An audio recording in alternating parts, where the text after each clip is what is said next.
Hey guys, I appreciate you tuning in for this episode of the Mental Minute. Today I'm going to be talking about vaccines. Now, this isn't a pro-vaccine or an anti-vaccine. I just want to take a different approach, and that's the point, that you guys can think about vaccinations. Now, what is a vaccine? Essentially, you inject or put in bacterial or viruses in your body, and your body responds by creating the proper antibodies in your immune system, correct? That's how a vaccine works. But the question should be, if you don't have a good immune system to begin with, your body's not going to respond appropriately when you put the vaccine in.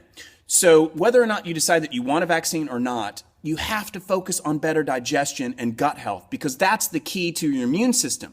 If you have a strong working gut, a strong good digestion that can properly immune your body, whether or not you decide that you want to become vaccinated or not is a moot point, because your body then in turn will do what it needs to do.